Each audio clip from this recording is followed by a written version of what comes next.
Across the world, when darkness deepens, humans light flames. Different cultures, different stories, but the same response. It's not coincidence. Light restores orientation, safety, and continuity. Solara, can you open this episode and let us know a little bit about light traditions? Absolutely, I'd love to. So when we talk about light traditions, we're really diving into this universal human instinct. Across cultures, when the world gets darker, literally and metaphorically, people have always turned to light, whether it's candles, bonfires, lanterns, or festive lights, to bring a sense of warmth and hope. And it's not just about the physical illumination, it's about restoring a feeling of continuity and safety, reminding us that the light always returns. So let's open this episode by exploring how different cultures weave these beautiful light traditions into their darkest seasons. Wonderful. So as you are already saying, fire is an extension of light, of sunlight. It represents warmth and visibility and protection. And in winter, that actually turns into survival. And so we try to make survival ritual to find comfort in what we are biologically required to do. So how do we interpret the flame now? How does our nervous system process it? That's a beautiful way to put it. So when we think about it now, the flame is almost like a signal to our nervous system that there's safety and continuity. It's that ancient instinctive response that when we see a flame or a warm light, our body kind of gets the message that we're not in danger, that we're in a space where we can rest or connect. And in the modern sense, these little rituals of light, whether it's lighting a candle in your home, putting up holiday lights, or just gathering around a fireplace, kind of help signal to our nervous system that it's okay to slow down, to feel secure, and to find a bit of peace even in the darker, colder times. So it's a really lovely, timeless tradition that keeps evolving, but still touches that same deep part of us. That's beautiful. We all have the different ways to express the same comfort mechanism.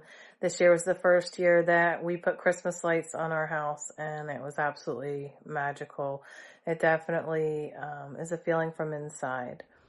So let's jump to Hanukkah. So Hanukkah really teaches us endurance at its core, that even one small light can change the darkness. Can you please explain the symbology behind it? Absolutely, and I love how you describe that. It really is a kind of universal comfort. So with Hanukkah at its heart, the symbolism is really about that endurance and that resilience. You have this idea of a single flame, or in the Hanukkah story, the oil that was only supposed to last one day and ends up lasting 8 nights. That really becomes a symbol of how even the smallest light, the smallest bit of hope, can carry you through a much longer period of darkness than you'd expect.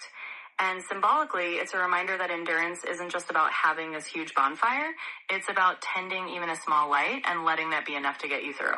So for our nervous systems and for our spirits, it's a beautiful metaphor that a little bit of light can indeed push back a lot of darkness. Wonderful. So let's talk about Diwali now.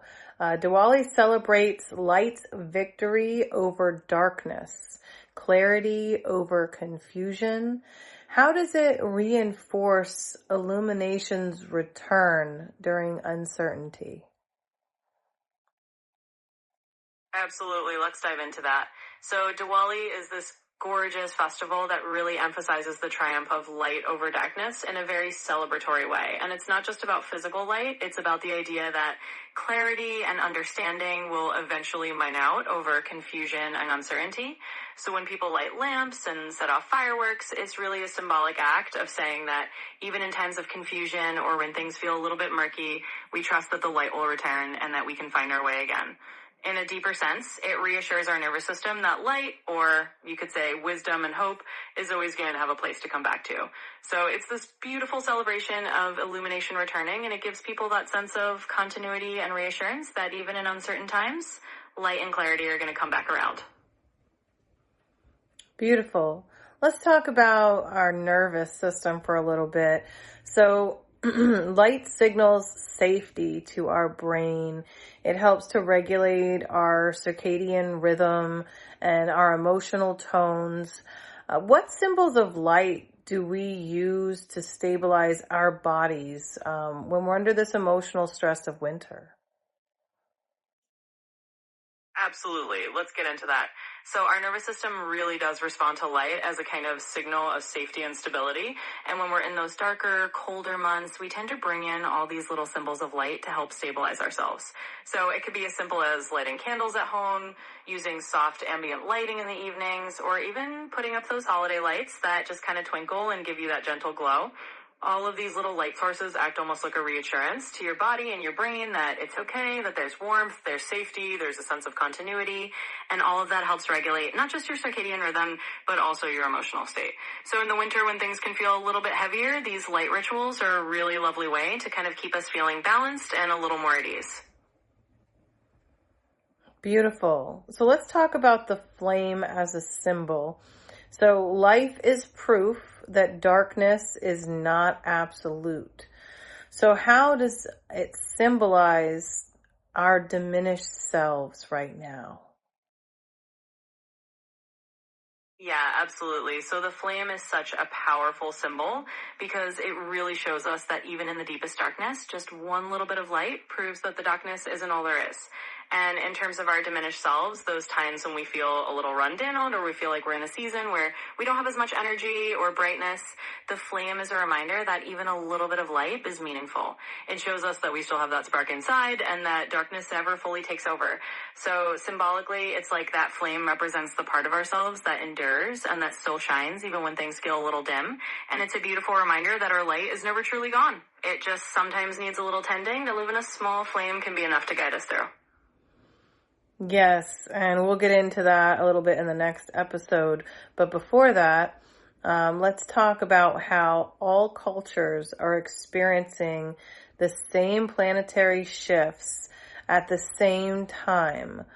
So why did humans create light physically and then symbolically? Yeah, that's a wonderful thread to pull on. So when we think about it, all these cultures experiencing the same planetary shifts, the longer nights, the shorter days, it's this shared human experience, and humans responded by creating light physically first, with fire, with lamps, with candles, as a way to literally push back the dark. And then over time, that physical light took on all these deeper symbolic meanings. It became a symbol of hope, of guidance, of the idea that we can find our way even when things feel a little lost or uncertain. So essentially, humans created light physically to meet a practical need, but then it grew into this universal symbol that speaks to our souls as well. And that's why across cultures, we see these light traditions pop up around the same time, because it's both a practical and a deeply symbolic way of navigating those darker seasons. It's beautiful how we're all in sync, but we just don't realize it.